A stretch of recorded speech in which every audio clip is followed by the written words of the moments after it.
To me, discipline is just correcting their poor choices. It doesn't mean they're bad. It means their choice was bad. And you never want their bad behavior to become part of their identity. You want children to feel good about themselves, not bad. If you feel good, you do good. If you feel bad, you do bad. If things aren't working, you want to sit back and just take a day or two and think, why did that not work? What was I doing wrong? Did I look angry? Did I look frustrated? Did I look disappointed? That will make it all kind of tank. Welcome to the Brat Busters Parenting Podcast. My name's Lisa Bunnage. I'm a parenting coach. I'm a mom. I'm also a grandmother. And I'm Amy Bunnage, Lisa's daughter, and I handle the marketing and planning here at Brat Busters. While I don't have kids, each episode will dive into parenting topics and Lisa will answer your questions. Let's get started. Okay, sweetie, what are we talking about today? Did a weird breathe in there. It's when your discipline methods aren't working, so giving your parenting a reset. Okay, when stuff is crashing, you just take a break. Okay. Yeah, well, I kind of just answered that in a way. You do take a little bit of a break first before you reset. Not always, but I'm thinking with little ones, you need that. You need that break. What do you mean by that? Just a couple of days where you're just not even trying to discipline or just doing what you were doing before. Because if you try something, it takes a lot of energy. I'm thinking about you, the parents. The kids, it'd be better if you followed right through with the, sort of fix stuff up right away. But with parents, I know that I work with you every day. I know what you go through.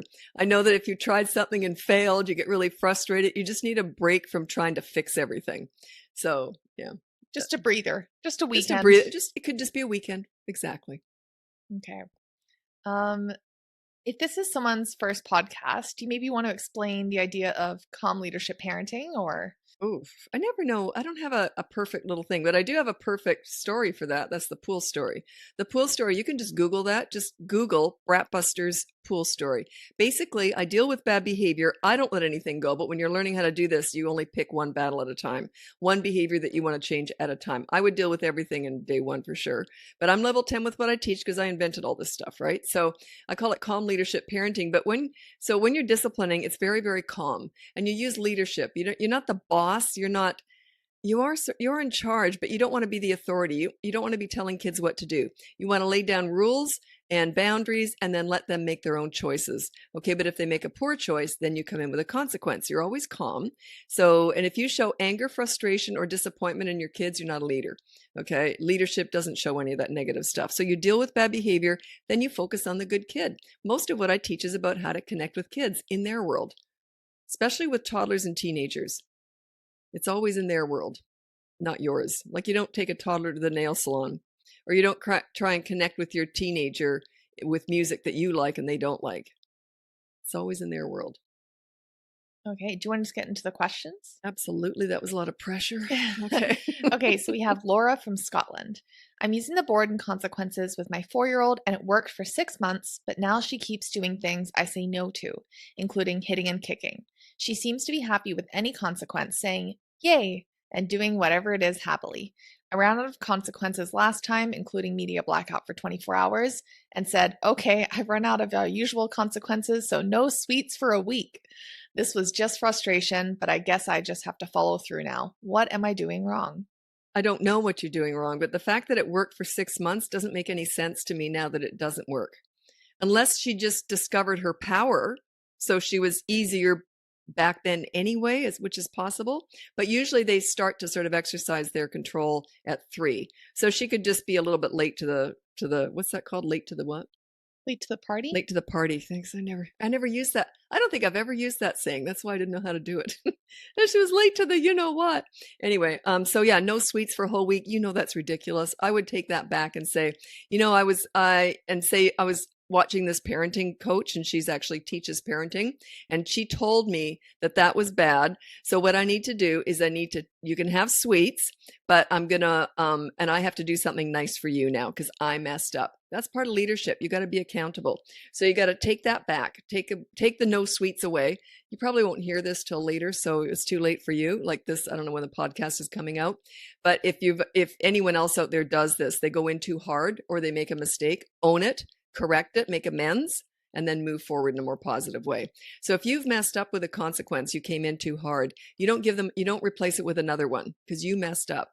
That trumps what they did. Okay. So you say, yeah, I messed up. And so I'm going to do something nice for you. I'm going to take you out for a donut or take you out for sweets or whatever. So yeah, I don't know why it worked so well for 6 months. Was she acting out before and then it went well and now it's not? That doesn't add up to me.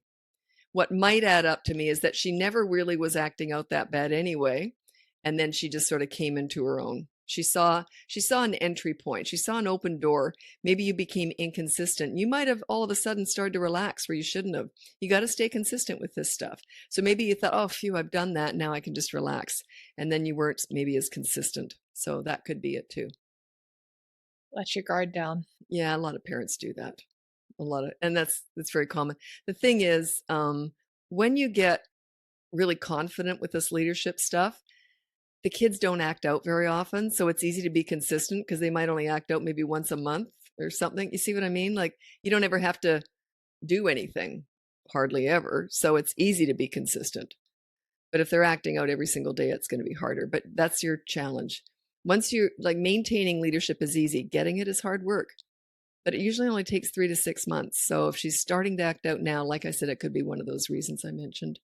That could be difficult because I could imagine if you feel like you're in your stride and you feel like you're at that point and then it's not. Well, look at people who diet. This is really common. I often equate it to this. Let's say you're on a diet and you want to lose 100 pounds, and then you go, phew, I lost 100 pounds. I can eat whatever I want now. What's going to happen? It's a lifestyle that you're adopting here. It's not a temporary diet. It's not a temporary parenting fix. It's a lifestyle that you're adopting. Okay, should we go on to the next question? Sure. So we have Stephanie from Canada.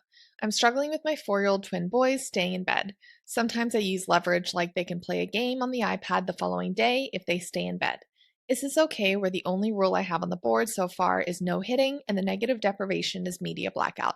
So I said they could have games, but then if they hit and don't do the consequence, they lose games. So not sure if this is okay. There's a couple of things there. I don't reward good behavior. At all. Like you said, if you stay in bed, then you'll get a reward. I would not do that. I do use incentive with school morning routine. That's a bit different. But getting out of bed is more bad behavior. Just not getting ready in time is just not getting ready in time. It's a bit different. One is bad behavior, one is not. So if they're not staying in bed, I do have a whole course, not a whole course on that, but in my courses, both of them have bedtime battles in there. And you might want to check that out. Bedtime battles is in 2 parts: how to get them in bed, which is the easier part. Usually takes an hour, and then you turn out the lights and say good night, or you can leave a night light on, whatever. And then keeping them in bed is the second part. That is the hard part. The consequence for them getting up is that you keep putting them back in bed. Okay, you don't talk to them or look at them. There's a whole process on how you do this, but yeah, you just keep putting them back to bed and there's no interaction. I hate you, I hate me. Just keep walking them back to bed. Don't get pulled into all that manipulation. They're going to pull out all the stops.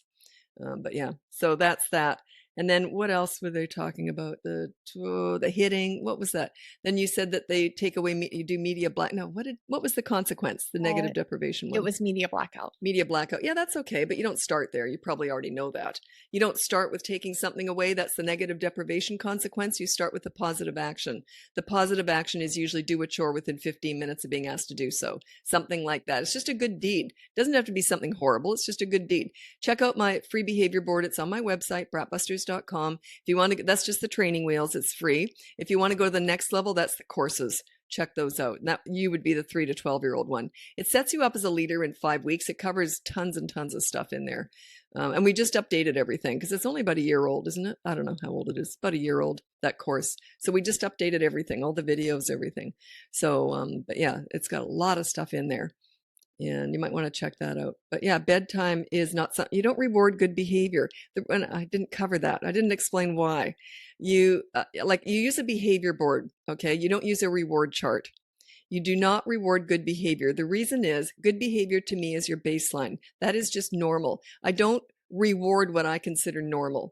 Could you imagine if your spouse said to you, you've been really nice all day. I'm going to give you a reward. Well, what the heck was I yesterday? Do you see what I mean? You don't reward what should be considered normal. But we do have a consequence for what is naughty or what's bad behavior. And I treat that as abnormal. So You never have a reward chart at home because a reward chart says to a child, you're normally rotten. If you should happen to be good, you'll get a treat, you'll get a reward. Whereas a behavior board says, you're normally great. If you should happen to make a poor choice, there'll be a consequence. Now, why do reward charts work so well at school? Because school is a business. It's not personal. They work very well at school. A lot of my clients are teachers and they say they brought their reward chart home and it's a disaster. It will work for a week or two, usually. But then after that, it backfires. So, and they're like, well, it works so well at school. Right. Business, personal, home, school. They're different. Some stuff does cross over, but reward charts does not at all. The next question is Ruchi from Australia. My kids are 4, almost 4.5, 2.5, and 2.5, all boys. I've tried the behavior board with my 4-year-old. It still has no effect. He doesn't care about the positive or negative consequences. He keeps doing the same thing again and again. He also copies his little brothers, then gets upset when he has consequences and his brothers don't. Basically, he acts out to seek attention constantly and cries when not given. How do I deal with this? Multiple kids with multiple needs, no support. Yeah. I'd like to know what's on the board. That's kind of, my hands are kind of tied here a little bit. But yeah, do you play with him enough? Because a lot of leverage that you get with all this is that you're really connected with them. So do you play with him? You don't have to play alone. You can play with all three of them. So you said you have twin 2.5-year-olds and then the 4-year-old boy. You can play games, just silly stuff. And watch what you put on that board. Check out the behavior board instructions again. Maybe you put something that's just too hard to manage right now. Put something, maybe get him just to put his shoes in the cubby, something like that. And also your consequence isn't very effective if it's not working at all. But that's not always the reason. Sometimes they still don't like it, but there's a lot of other stuff going on. You don't play with him enough, so you're not meeting his needs by not playing with him enough. Or you have put something that's attitude based, like no yelling for him. You can't do that. So keep it simple. Put your shoes in the cubby within 5 minutes of arriving home. That's his rule. If he doesn't do it, then he has to clean out the bathroom sink. If he doesn't do that, then he gets media blackout. Keep it simple. Start easier. Maybe you're trying something harder. Okay, we have Suzanne from the United States. So my twins are a boy and girl. They're 17 months old. They're constantly eating. I have 3 meals a day, so breakfast, lunch, dinner, and then they get snacks in between, but they want food constantly in hand. They go to the fruit bowl on the island and ask for bananas. Should I allow them keep food in their hand? Most of the time, they just throw it on the floor and play with it. And if they see someone with food, even a stranger, they go up to them and point at it. I always carry snacks for them, but when we go out, I always carry snacks for them when going out, but they always want what the other people have. Also, they hit each other a lot, and I hate sharing a toy. I say that they have to share, but they don't listen, and I just end up taking the toy away from them. Okay, this is a really easy one. My kids never ate anything unless they were sitting at the kitchen table, and they knew that. So they didn't want to sit at the kitchen all day long, so they didn't want food all day long. Does that make sense? So if you're allowing them to walk around with food ever, they'll see it as a toy, something to play with. Okay. And that's like the reason they're trying to take it off other people is it's just a game. It's just a toy. So you haven't sort of put a little sort of a boundary around food. And my kids didn't get anything to eat or drink unless they were sitting at that kitchen table. Yeah, traveling was really hungry. Yeah, they had to sit at our kitchen table, nowhere else. Went to restaurants. Nope, not our kitchen table. Good one. But yeah, so that's part of that. And then that's why they're grabbing stuff off other people too. They just see it as a game. Yeah. And they do eat a lot. And they go through phases usually. Like my granddaughter, she'll eat like some weeks, like I daycare her 1 day a week. And she'll eat a lot some weeks, and then other weeks she won't eat much. It's going through growth spurts. So, but yeah, when she eats, she's in that high chair and that's eat time. She loves it. But the rest of the time she wants to play. If she could have food in her hands all day long, she'd probably want that too, but they don't eat it. Like you said, they just play with it. It's just a game. You've turned food into a toy. And then as far as the sharing with the toys? Sharing with toys, you don't teach a toddler how to share. You teach them how not to grab. So make sure they each have something. And then if they grab the other, you say no and give it back to the other kid. And you just got to be on top of that. They'll eventually learn. It's knee-jerk reaction kind of learning. It's done through repetition. They don't learn the first 10 times. It might take 50 times. But you got to be on top of that. Pick your battles and fight them. So you're on top of that one. You got to fight that, but you got to be with it. You can't just say, tomorrow I'll do it, or maybe the next I'll give it up on the weekend. It's got to be 100% consistency. If they grab toys and you want to stop that, you have to be on top of that. I think you've also mentioned this before, but with twins, you often do recommend buying double of Two of the everything. same everything, yeah. Yeah, I do. So I get some pushback on this, and I get it. As they get older, I wouldn't do that. But with toddlers, like little wee ones, yeah, I'd be more inclined to do that. Yeah, but not as they get older, they can understand it more. I'm just saying to make your life a little bit easier. That's all. That's why I said that. Okay, we'll go on to the next question. So, Hannah from the United States. My son, who is 5 years old, has been acting out on the bus ride to school, unbuckling, running around, teetering in the seat backs, and being very unsafe. He thinks it's a joke and often laughs when being talked to. How do I get him to understand that bus safety is important not only for him, but also for the other kids around? Yeah, because I mean, if he got thrown around, he'd be banging into other kids too. So you can't have that object being thrown around a bus. How old? 5. He's 5. Oh, I'd have a big consequence for that. You know what I would almost be if it's that bad and dangerous, I would buy, there's this thing that you can buy, and it's like I don't even know how to explain it. It's like a vest that you put over top. Once they're buckled in, you put that on and they can't get to it. They can't get to the seatbelt. And he would hate that and say, if you because you unbuckle, this is going to go on. Okay. He would hate that. So it's kind of the same idea as the foam helmet. If they're little wee and they bang their heads on the floor, you put that helmet on, boy, they learn fast. If they don't like that vest that prevents them from getting to the seatbelt, they're going to stop taking the seatbelt off. Also, there'd be a consequence for that. And I would go straight to the, because it's a safety issue, I would go straight to the media blackout with that one. I wouldn't start with the easier consequence. I would go straight to the big one. And I'd put it up on the board. No unbuckling. Um, if you do, you're going to be wearing a vest. And then when he does, then there's 24-hour media blackout, like when he does the first time. Not only that, you put the vest on him. They don't like it's safety. You got to come in hard with that one. Okay.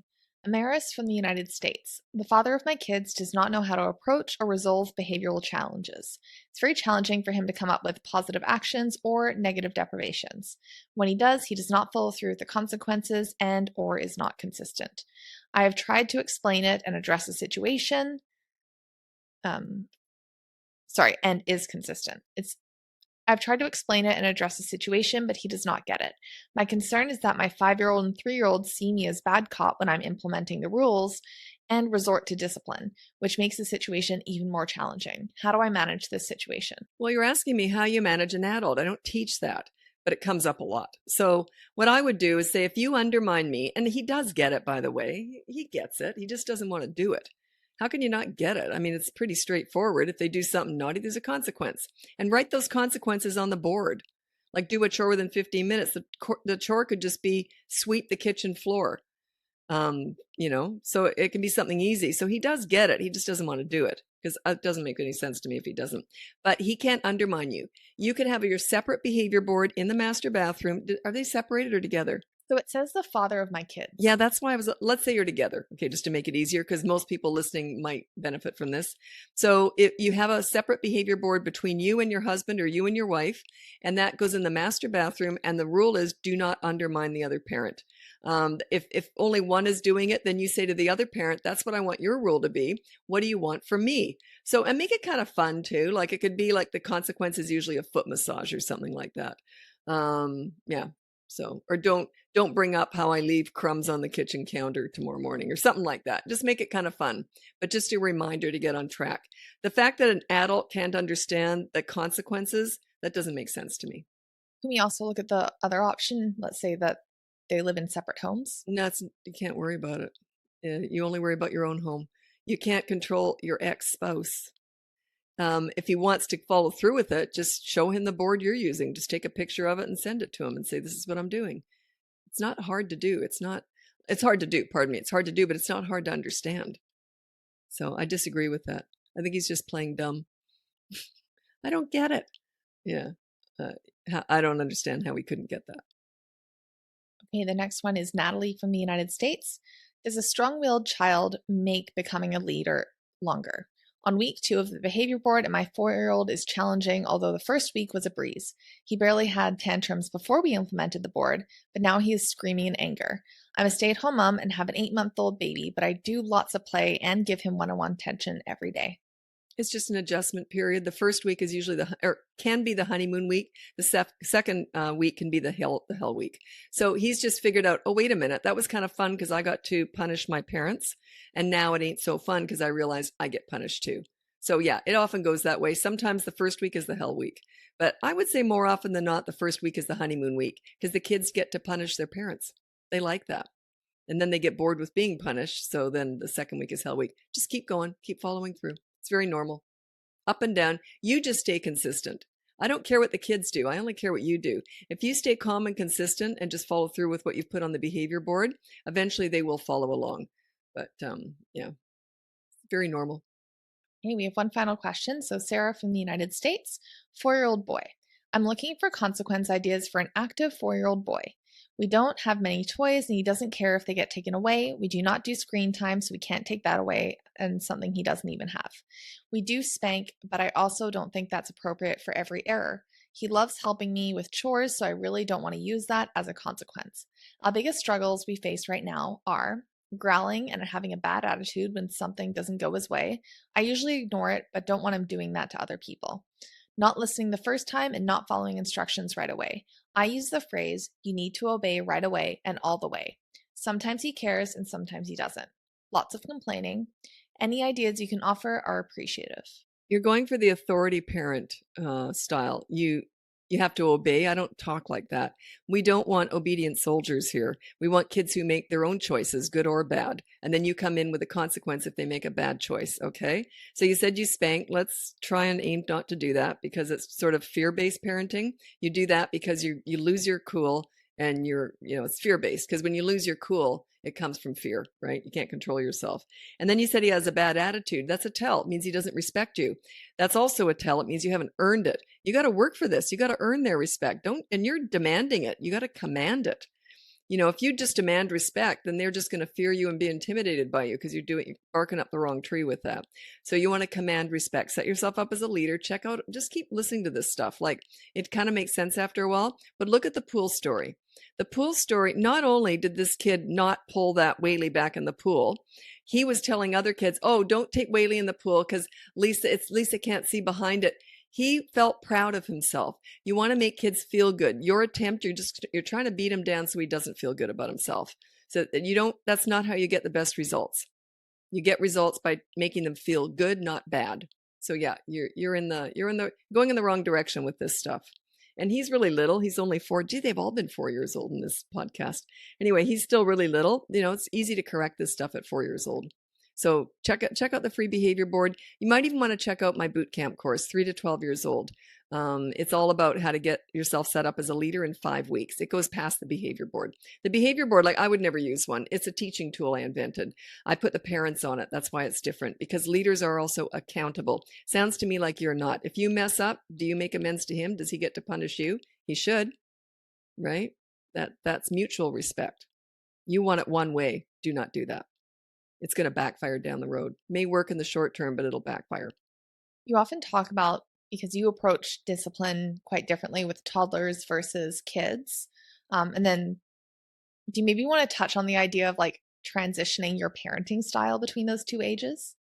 Yeah, because at 3, the behavior board starts. That's when they have the ability to reason. They can stop and think before they act. Before that, not so much. They're all about impulses.